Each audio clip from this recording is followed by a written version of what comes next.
বসন্ত ও ভালোবাসা দিবস উপলক্ষে ১৮ ফেব্রুয়ারি মুক্তি পাওয়া নাটক মন্দোয়ারি রয়েছে ইউটিউব ট্রেন্ডিংয়ের শীর্ষে।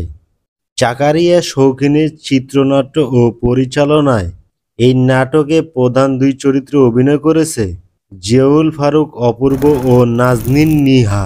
নাটকটি প্রকাশের মাত্র ৪ ঘন্টায় অতিক্রম করেছিল ১ মিলিয়ন ভিউ, আর একদিন পেরিয়ে সেটা অতিক্রম করেছে ৩ মিলিয়নের ঘর।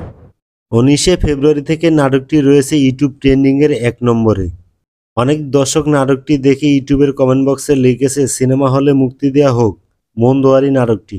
মন্দোয়ারি পারিবারিক ক্লাইম্যাক্সে ভরা চিত্রনাট্য আর চোখ ধাঁধানো অপরূপ সিনেমাটোগ্রাফির সুবাদে খুব প্রশংসিত হয়েছে।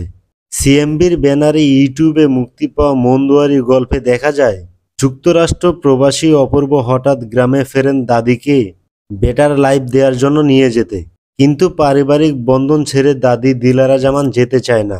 বাধা হয়ে দাঁড়ায় কাজিন নাজনীন নিহা সহ পারিবারিক অন্য সদস্য। এমনকি ফ্যামিলি সেন্টিমেন্ট রোমান্টিক আমেজের সঙ্গে বাংলার অপরূপ দৃশ্য আর বিশেষ দুইটি গান এবং আবহ সঙ্গীতের মেলবন্ধনে মন্দোয়ারি যেন এক অবিশ্বাস্য পূর্ণদৈর্ঘ্য সিনেমা হয়ে ধরা দিয়েছে ইউটিউব দর্শকদের মাঝে।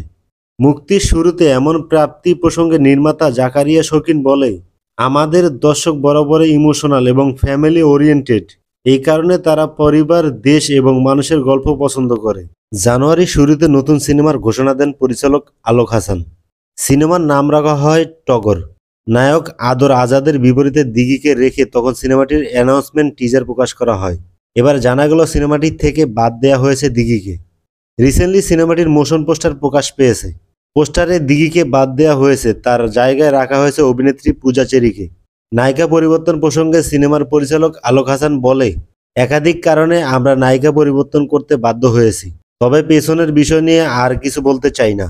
আমি মনে করি পূজা চেরিকে এই প্রজেক্টে যুক্ত করতে পারাটা আমাদের জন্য সৌভাগ্যের। এখন দ্রুত কাজটি শেষ করতে চাই।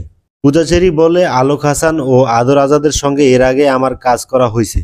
অ্যানাউন্সমেন্ট টিজারে ভিন্ন কাস্টিংয়ের কারণে আমি নিজেও কাজটি করতে চাইনি, তবে পরবর্তীতে টিম আমাকে বোঝাতে সক্ষম হয় গল্পটি পছন্দ হওয়ায় আমি রাজি হয়ে যাই। সিনেমাটিতে নাম ভূমিকা অভিনয় করবেন আদর আজাদ। তিনি বলেন, গত ৪ মাস যাবৎ আমার এই প্রজেক্টের সঙ্গে ওঠা বসা। মাঝখানে কিছুটা শ্যুট হয়েছে, অবশেষে ক্যামেরা ওপেন হচ্ছে এবং পুরো প্রোডাকশন ইউনিট কাজটি নিয়ে দারুণ আশাবাদী। টগর সিনেমাটির কাহিনী, চিত্রনাট্য ও প্রযোজনায় রয়েছে এয়ার মুভি নেটওয়ার্ক। সংলাপ লিখেছে মামুনুর রশিদ তানিম। আগামী ঈদুল আজহায় সিনেমা হলে এই মুভিটি মুক্তির কথা রয়েছে।